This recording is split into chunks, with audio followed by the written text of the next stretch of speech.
Bonjour, et nous revoici pour une autre partie du tutoriel sur la modélisation du jeu d'échecs de manière réaliste et dans le but de faire une animation à la fin que vous trouverez également sur ma chaîne, le rendu final de l'animation, où le jeu d'échecs va changer de texture au fur et à mesure du temps. On pourrait même faire déplacer les pions si on le souhaiterait, on va tourner autour. Je pense aussi qu'on va changer de mode d'éclairage et ainsi de suite. Donc à la fin du tutoriel suivant, on n'avait pas rendu comme ça, c'est que j'ai fait quelques modifications pour faire quelque chose de joli sur la miniature. Ce que j'ai fait, c'est tout simple, je vais vous montrer. J'ai rajouté un plan. J'ai rajouté un plan, d'ailleurs il est là un peu grand ici. On va passer sur tabulation, on va passer en mode edit, et là on va passer en fil de fer. Alors, vous voyez que ce petit triangle jaune, c'est un plan que j'ai rajouté.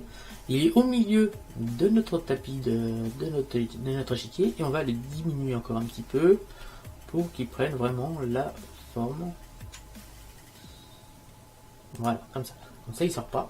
Alors, ce plan, je lui ai mis une texture d'émission avec un bleu, mais pas un bleu clair, un bleu foncé, mais j'ai monté sa force à 49,40%, ce qui donne cet effet là. L'effet que vous avez vu sur la miniature, ce qui donne cet effet là. On va voir ça arriver. Voilà, ce qui donne cet effet assez sympathique. Alors, vous voyez que là on a des pions bleus, bleutés, il suffit de changer la couleur. Ici, on peut changer carrément la couleur des pions. Ici, il suffit de mettre une autre couleur. Si par exemple je mets du vert, eh ben, on va aller sur un vert. Voilà. Alors vous voyez, par contre, il ne faut pas aller trop dans les foncés. Et si on va trop dans les foncés, on ne voit plus parce que c'est la force de la lumière qui fait ça. On reste dans ces zones-là. Voilà, vous voyez qu'on peut changer les couleurs sans problème en fonction de ce que l'on met. Si on veut aller dans les rouges, on va aller plutôt par là. Voilà.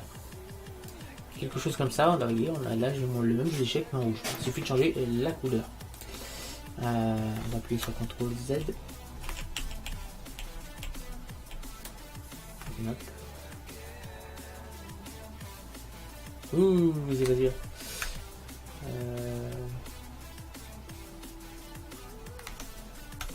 Shift Z.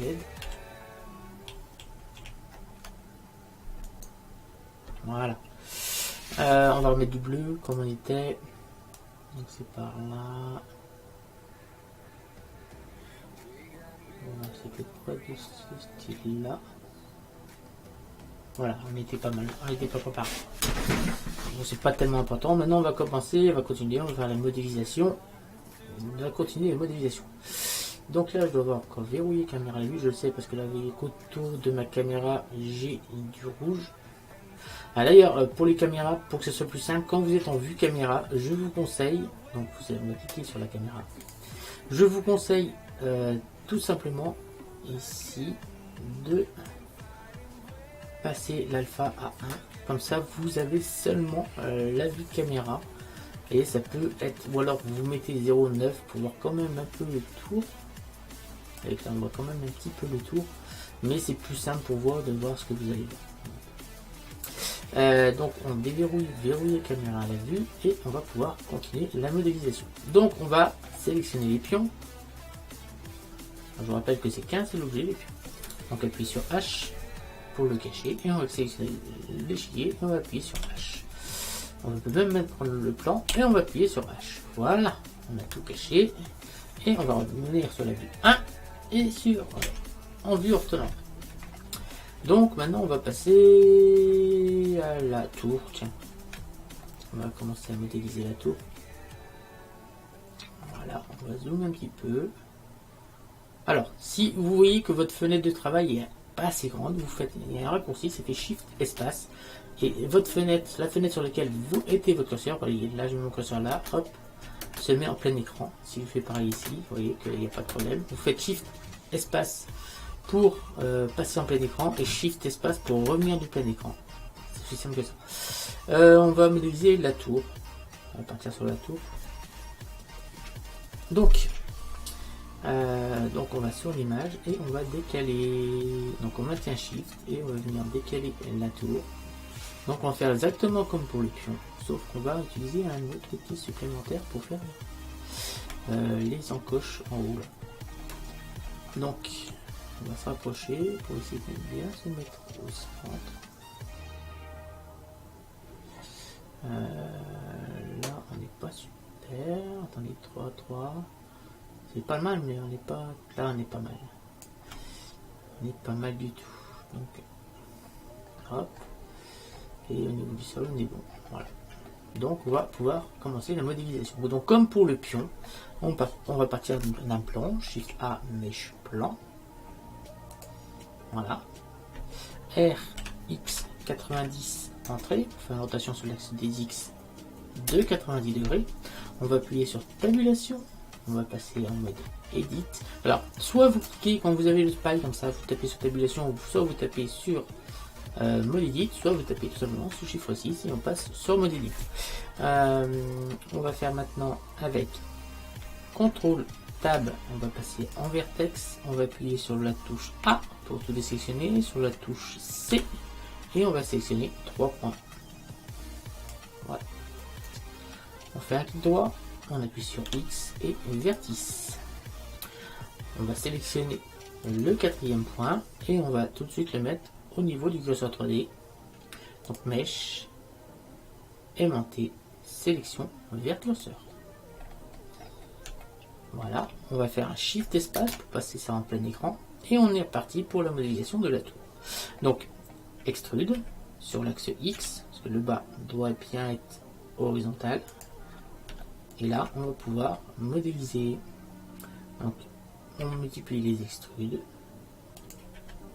pour suivre le contour.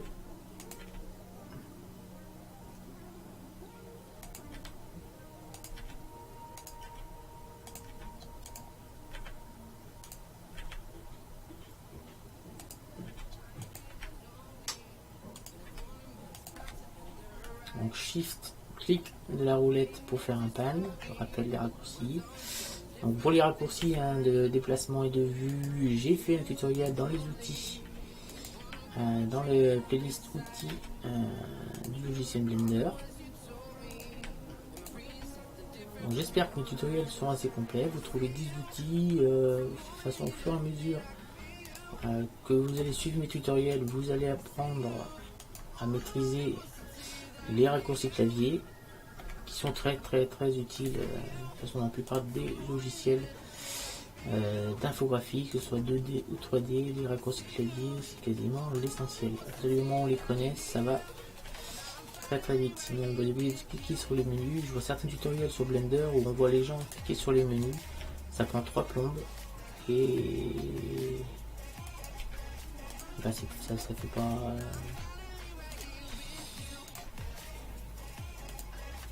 Si vous avez un point que vous ne trouvez pas bien, vous faites un clic droit dessus, on fait un G et on le place exactement où on veut.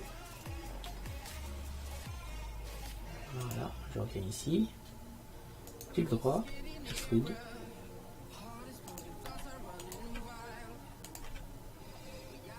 Donc là, après, on va essayer de deviner l'intérieur de la tour, enfin du haut de la tour.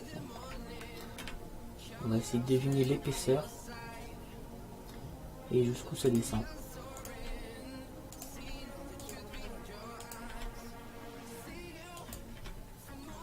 Donc je pense que ça va être à peu près comme ça, un peu plus épais en bas, pour une question de solidité de la pièce.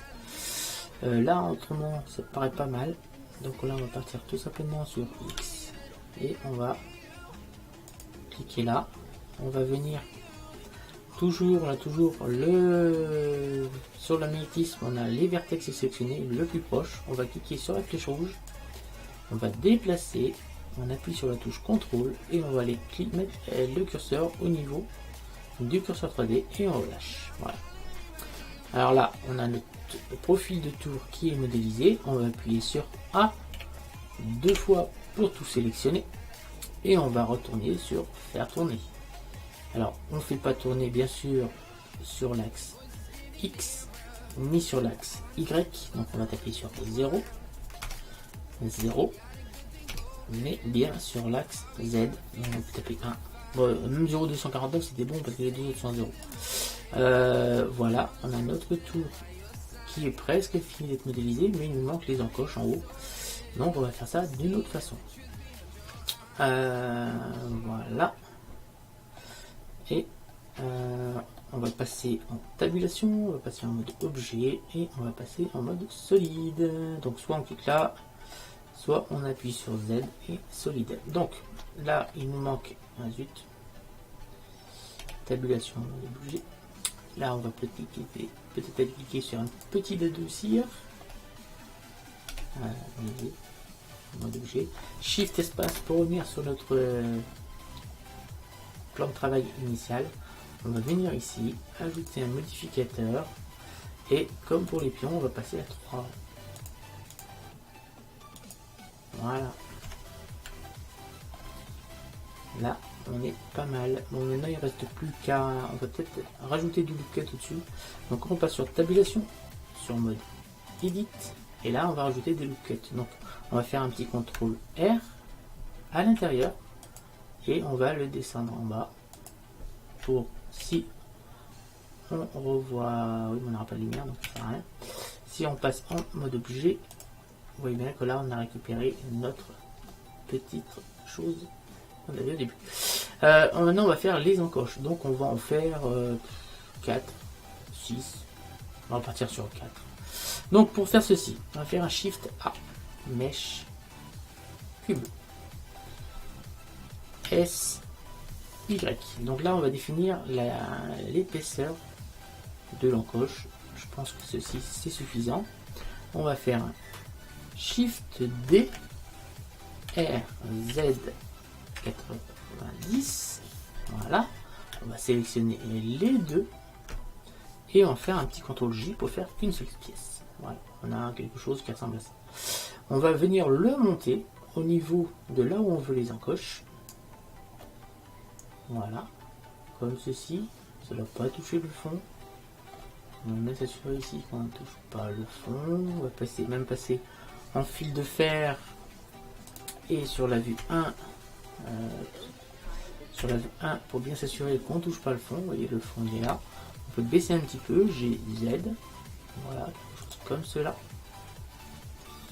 Une fois qu'on a cet objet de sélectionné, on va venir ici sur booléen, c'est un petit peu PO là, et on vient, donc on a cet objet de sélectionné, on maintient Shift, on sélectionne la tour, et on va cliquer sur différence.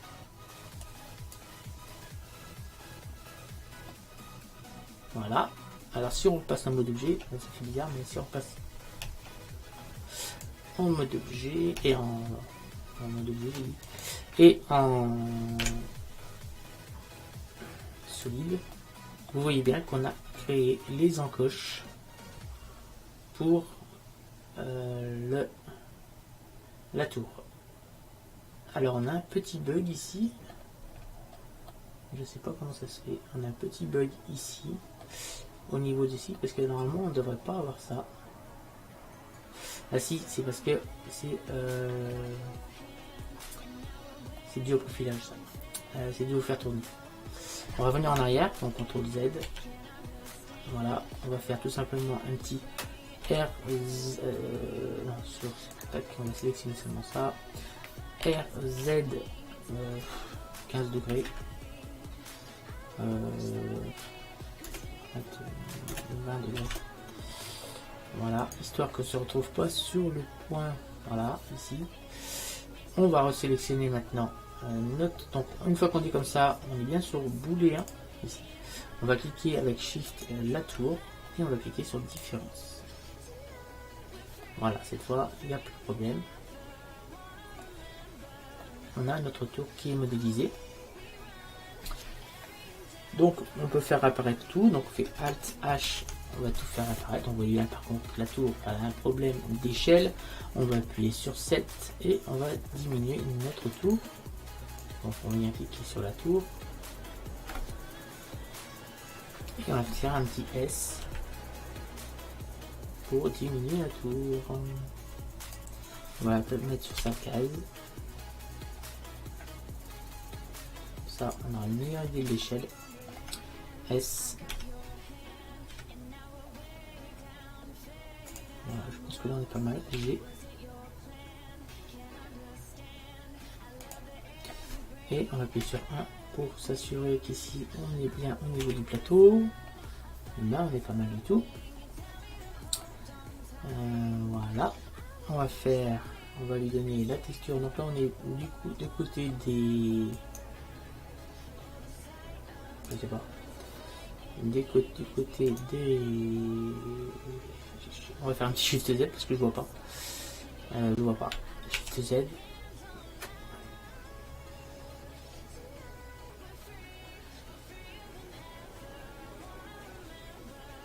Ah bah c'est bon. Donc là on est du côté des noirs. Donc on va prendre la tour et on va lui mettre la texture noire. Voilà. On va faire un Shift D, X et on va déplacer la deuxième tour ici. Voilà. Le deuxième tour est modélisé. On va faire un Shift Z pour venir sélectionner les deux tours. Et on va faire un Shift D, Y pour venir placer les autres tours ici. Voilà. Et celle-ci, on va changer la couleur et on va mettre celle blanche. On va reprendre la vue caméra. On va venir cliquer sur le bord de la caméra et sur verrouiller caméra à la vue. Et là, on va dézoomer un peu pour bien savoir qu'on a cette fois on a les tours. On va faire un petit Shift Z pour voir ce que ça donne, mais normalement c'est bon.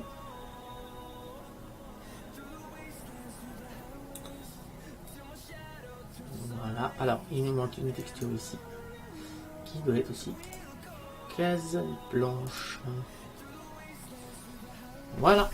Alors là, on a terminé les pions et les tours. Donc je vous remercie de m'avoir suivi. Je vous donne rendez-vous très bientôt pour un nouveau tutoriel. Donc après, on va passer à la case d'après, c'est-à-dire les cavaliers.